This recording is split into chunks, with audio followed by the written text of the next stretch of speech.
आज का ये session completely 71st mains as well as 72nd BPSC aspirants के लिए वन स्टॉप सॉल्यूशन होगा for keywords writing in BPSC mains as well as साथ ही साथ हम लोग मैपिंग भी देखेंगे, माइंड मैप कि मेंस में कैसे माइंड मैप काम आता है। ठीक है, तो ये नोट्स मेरा खुद का प्रिपेयर हुआ है। अगर आपको ये चाहिए होगा तो please do join our Telegram focus group.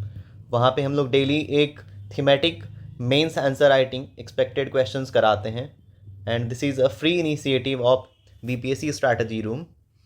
Because बहुत दिनों से मैसेजेस आ रहे थे कि सर 71st मेंस में हम लोग रिटेन नहीं कर पा रहे हैं, कुछ कुछ पढ़ रहे हैं लेकिन लिख के नहीं आ पा रहे हैं। तो ये माइंड मैप उन लोगों के लिए काफ़ी फ्रूटफुल होगा।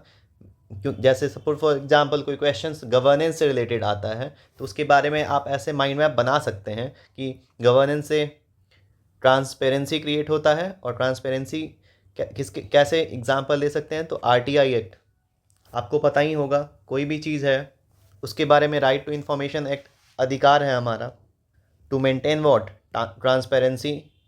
सेकंड अकाउंटेबिलिटी, ठीक है। एंड थर्ड इज़ हमारा role toward participation, democratic India. क्योंकि आपको पता ही होगा डेमोक्रेसी का मतलब क्या होता है। Democracy is for the people, of the people and by the people. ठीक है, सिमिलरली ये माइंड मैप यूज़ कर सकते हैं आप। सपोज फॉर एग्जांपल कोई ई गवर्नेंस रिलेटेड क्वेश्चंस आता है, ठीक है, कुछ कीवर्ड यूज़ कर सकते हैं। जैसे पॉलिटी में कॉन्स्टिट्यूशन हो गया तो कॉन्स्टिट्यूशन में लिख सकते हैं कि constitution is supreme law of land. ठीक है, तो अगर कंटेंट पसंद आ रहा होगा तो प्लीज़ अपना प्यार बढ़ाते रहिएगा।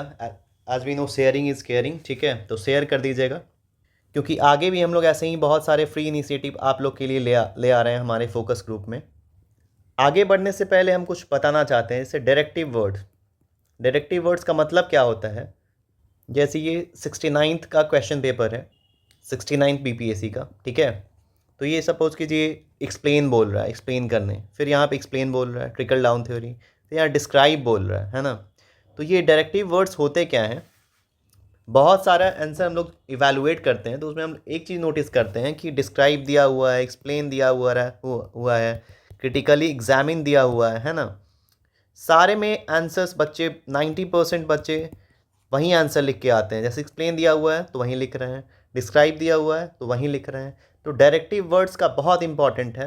ये डायरेक्टिव वर्ड्स का मतलब है कि किस डायरेक्शन में आपको आंसर को अप्रोच करना है। ठीक है, क्योंकि 90% स्टूडेंट आंसर राइटिंग सही से लिखना नहीं जानते हैं, बस एक ही वे जानते हैं वो लोग कि अगर वो कॉन्स्टिट्यूशन और कॉन्स्टिट्यूशनलिज्म के बारे में पूछ रहा है तो बस लिख दिए। उनको ये पता होना चाहिए कि डायरेक्टिव वर्ड्स का रोल क्या है, क्वेश्चन का डिमांड क्या है। सबसे इम्पॉर्टेंट यही चीज़ होता है। और फिर वो लोग बोलते हैं कि 8 नंबर में हमको 1 नंबर क्यों मिला। ठीक है, तो यही कारण है कम नंबर आने का। तो आज के इस वीडियो में सबसे पहले हम लोग डायरेक्टिव वर्ड्स के बारे में समझेंगे। ठीक है, जैसे सपोज कीजिए क्वेश्चन में दिया हुआ है डिस्कस, डिस्कस दिया हुआ है, तो इसका सिंपल मतलब होता है कि जो क्वेश्चन फ्रेमर है वो आपसे हॉलिस्टिक अप्रोच मांग रहा है। मीन्स इसमें आप स्ट्रेंथ लिख सकते हैं, वीकनेस लिख सकते हैं। ठीक है, मीन्स प्रोज और कॉन्स दोनों ध्यान में रखना है डिस्कस वर्ड आए तो। सिमिलरली दूसरा वर्ड देखते हैं, डिस्क्राइब। ठीक है, अब ये डिस्क्राइब वर्ड क्या है सर। तो इसमें बच्चे लिख देते हैं पॉजिटिव और निगेटिव, एडवांटेज और डिसएडवांटेज। ये बिल्कुल गलत अप्रोच है। ठीक है, डिस्क्राइब का मतलब यही होता है कि आपको न्यूट्रल रहना है। ठीक है, जो डिमांड है उसको फुलफ़िल करना है। एंड मोस्ट इम्पॉर्टेंट, इसमें आप डायग्राम बना सकते हैं। ठीक है, डायग्राम बनाइए, डेटा दे सकते हैं, डेटा दीजिए। जितना फैक्चुअल डेटा आप ऐड करेंगे ना वो आपका वैल्यू एडिशन होगा। और फैक्चुअल डेटा कहाँ से आएगा, पीआईबी इनसाइट्स खंगाल सकते हैं, या फिर आप गवर्नमेंट हैंडल से जो भी रिपोर्ट आता है वो देख सकते हैं, पीरियोडिक लेबर्स फोर्स सर्वे है वो देख सकते हैं। बिल्कुल ये सब देख के जाइएगा, खासकर 71st में, क्योंकि वो वुमेन एम्पावरमेंट से एक क्वेश्चन पक्का रहेगा वहाँ पे। हर साल पूछता है, जैसे जीविका दीदी हो गया, ठीक है, सेल्फ हेल्प ग्रुप हो गया। तो ये सब चीज़ लो हैंगिंग फ्रूट है, इसमें गलती बिल्कुल नहीं करना है। नेक्स्ट डायरेक्टिव वर्ड देखते हैं, एक्सप्लेन। ठीक है, क्वेश्चन में अगर एक्सप्लेन आ जाए तो कैसे आंसर को अप्रोच करना है। तो अगर आप चैनल पे नए हैं तो प्लीज़ सब्सक्राइब कर लीजिएगा। इसके साथ साथ हम 30 day answer writing challenge free में ला रहे हैं, तो अगर उसका भी आप पार्ट बनना चाहते हैं तो एक बार कमेंट कर दीजिएगा, ठीक है। तो अगर क्वेश्चन में एक्सप्लेन आ जाए तो एक्सप्लेन का सिंपल मतलब होता है कि सपोज़ फॉर एग्जांपल वो बोल रहा है कि SDG गोल्स के बारे में एक्सप्लेन कीजिए, ठीक है। तो इसका सिंपल मतलब है कि इस टॉपिक के बारे में आपको डिटेल में एलेबोरेटली आंसर देना है, मतलब इसके कारण बताने हैं आपको, ठीक है, इसका क्या यूज़ है, इम्पैक्ट क्या है, इसके साथ साथ इसका कॉन्सिक्वेंस क्या है वो भी लिखना पड़ेगा। Next and very important keyword is evaluate. Evaluate में क्या लिखना है, तो अगर इवैल्यूएट करने के बारे में पूछे तो आपको लिखना है बैलेंस व्यू देना है। बैलेंस व्यू कैसे दे सकते हैं, तो बैलेंस व्यू आप कैसे दीजिएगा, अपने आंसर को मल्टीपल डायमेंशन में खोल सकते हैं। और मल्टीपल डायमेंशन में कैसे खोलिएगा, आप पेस्टल अप्रोच जानते होंगे। पेस्टल अप्रोच क्या होता है, आप इसमें लिख सकते हैं पॉलिटिकल एस्पेक्ट, ठीक है, फिर आप लिख सकते हैं इकोनॉमिकल एस्पेक्ट लिख सकते हैं, ठीक है, फिर सोशल एस्पेक्ट लिख सकते हैं, टी का मतलब हो गया टेक्नोलॉजिकल एस्पेक्ट दे सकते हैं, है ना, फिर एथिकल एस्पेक्ट दे सकते हैं, एथिक्स वाला जितना भी चीज़ पढ़ते हैं वो आप लिख सकते हैं, फिर लेजिस्लेचर या जो भी चीज़ लॉ से रिलेटेड है वो आप डाल सकते हैं, है ना। तो देखिए कितना मल्टीपल डायमेंशन आप एक आंसर में खोल सकते हैं। तो हम लोग ने डायरेक्टिव वर्ड सीख लिया कि कोई भी क्वेश्चन आ रहा है उसके उत्तर को कैसे अप्रोच करना है, ठीक है, वो हम लोग देख लिए हैं। अब बारी आता है कीवर्ड की। तो कीवर्ड ध्यान रखिएगा, जैसे जीविका दीदी हो गया, सेल्फ हेल्प ग्रुप हो गया, ये सब आपको लिखना है, ये वैल्यू एडिशन का काम करेगा, समझ रहे हैं। फिर लिख सकते हैं वोकल फॉर लोकल, काफ़ी इंपॉर्टेंट है ये सब।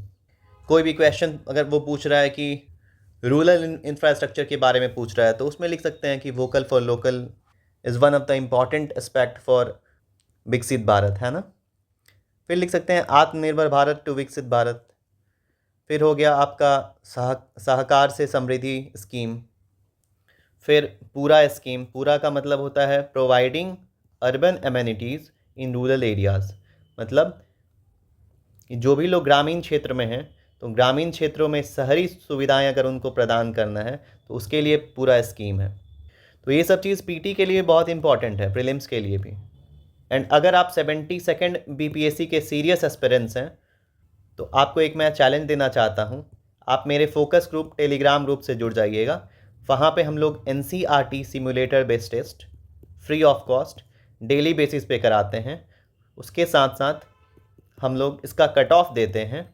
अगर कट ऑफ आप मीट नहीं करते हैं तो आप 1-to-1 मेंटोरशिप भी उठा सकते हैं। मेंटोरशिप का फ़ायदा, ये कट ऑफ कैसा रहेगा, तो हम चैलेंज ये दे रहे हैं कि अगर आप इस टेस्ट में 60% से ऊपर ग्रेटर दैन इक्वल टू 60% अगर आप स्कोर करते हैं तो you are in safe zone, आप बिल्कुल सेफ जोन में हैं। और अगर आपका 60% कम मार्क्स आ रहा है तो आप पैनिक होने का बिल्कुल ज़रूरत नहीं है। आप हमसे 1-to-1 इंटरेक्ट कीजिए, हम थीमेटिक अप्रोच आपको बताएंगे और फिर आप अपने मार्क्स को बूस्ट अप कर सकते हैं। बाकी यहाँ पे मेरा कोई मकसद प्रमोशन करने का नहीं है, मेरा सिंपल मतलब उन लोगों के साथ है जो अभी बहुत पैनिक सिचुएशन में हैं, जिनको प्रॉपर मेंटोरशिप नहीं मिल पा रहा है, जो लोग 10-12 घंटा पढ़ तो रहे हैं बट सिलेक्शन नहीं हो पा रहा है। तो बीपीएससी स्ट्रैटेजी रूम हमारा फोकस ग्रुप हमेशा आपके लिए खुला हुआ है, आप अपनी कोई भी क्वेरीज हमें भेज सकते हैं।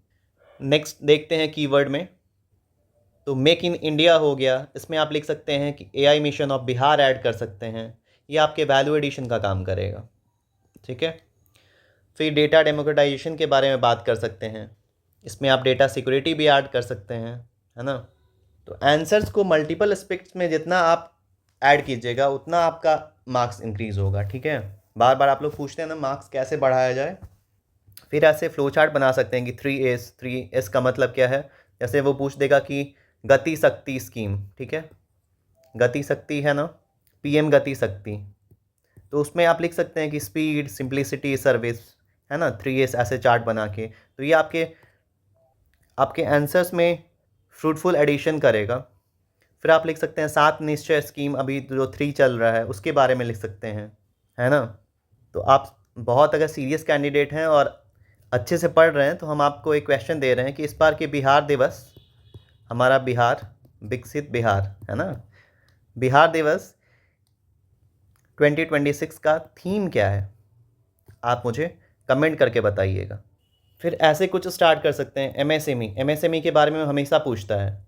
इस बार भी कुछ कुछ चीज़ हम बता रहे हैं, जैसे मनरेगा हो गया, पढ़ लीजिएगा, ज़्यादा चांस है ये सब चीज़ पूछने का। मनरेगा हो गया, फिर आपका एमएसएमई हो गया, है ना, क्योंकि चेंजेस आया है इसमें। फिर आप पढ़ लीजिएगा पीएम गति शक्ति स्कीम। फिर पढ़ लीजिएगा, अगर 71st मेंस दे रहे हैं, PM internship scheme is a important theme, ठीक है। बाकी हमारा फोकस ग्रुप में free initiative expected question series का 71st मेंस के लिए चल रहा है। इसमें हम लोग daily Hindi as well as English का एक क्वेश्चन देते हैं। सब देखिए ये क्वेश्चंस को। Examine the major challenges faced by agriculture in Bihar and discuss the government initiatives to improve agriculture productivity. Bihar में कृषि क्षेत्र के समक्ष प्रमुख चुनौतियों का परीक्षण करें तथा कृषि प्रोडक्शन बढ़ाने हेतु सरकारी पहलों की चर्चा करें। तो ये सब जो क्वेश्चन होता है वो टोटली PYQ के थीम पे रहता है और ये क्वेश्चंस के आने के प्रोबेबिलिटी बहुत ज़्यादा है। तो एक बार अगर आप 71st मेंस के सीरियस कैंडिडेट हैं तो हमारे फोकस ग्रुप में ज़रूर जुड़िएगा, ये फ्री इनिशिएटिव है। नेक्स्ट आप लिख सकते थे कि अगर सपोज कीजिए MSME में कोई क्वेश्चन आ रहा है, ठीक है, तो आप ये इनिशिएट कर सकते थे, MSME is backbone of India's economic growth. कितना शानदार स्टेटमेंट होता, फिर एग्जामिनर को भी लगता कि आपकी कॉपी में बाकियों से अलग आंसर है। नेक्स्ट आप लिख सकते हैं MSME is silent engine of India's economy, ठीक है।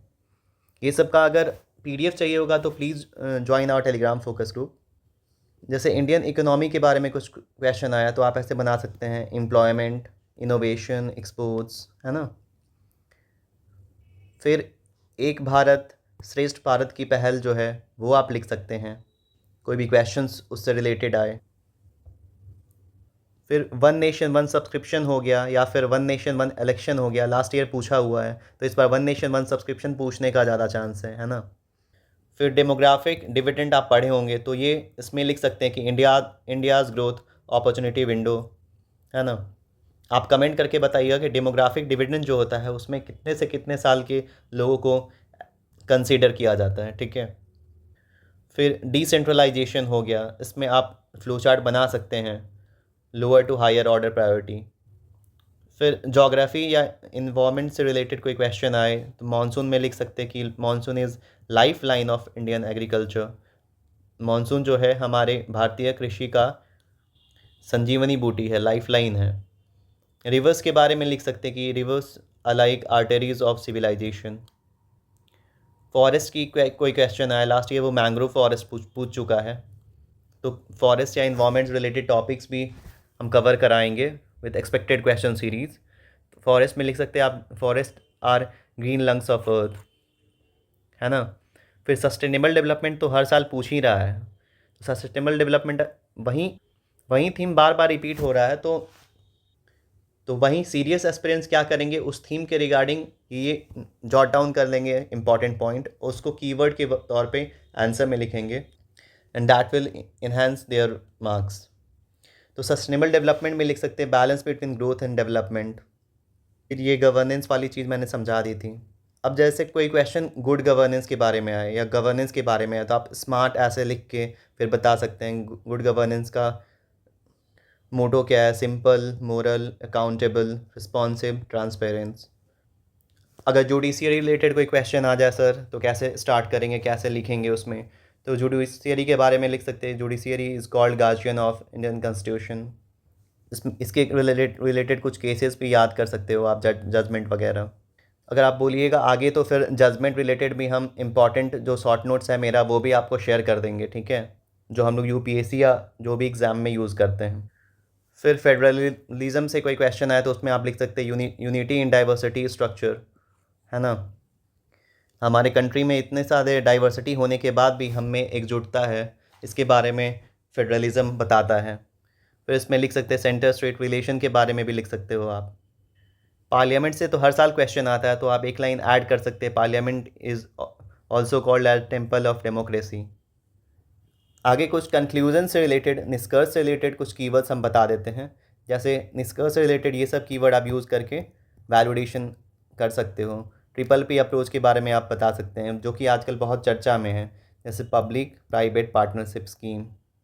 बाकी ऐसे ही शॉर्ट नोट्स अगर आपको चाहिए होगा, specially related to 71st mains, क्योंकि बहुत सारे जो सीरियस कैंडिडेट हैं वो अभी पैनिक सिचुएशन में है, स्पेशली जो फर्स्ट टाइम इस बार मेंस दे रहे हैं। तो मैं आगे भी अन्य सब्जेक्ट के प्रॉपर थीम बता दूंगा, या फिर जो एक्सपेक्टेड क्वेश्चन सीरीज चल रहा है उसका भी हम डिस्कशन करा देंगे यहाँ पे, है ना।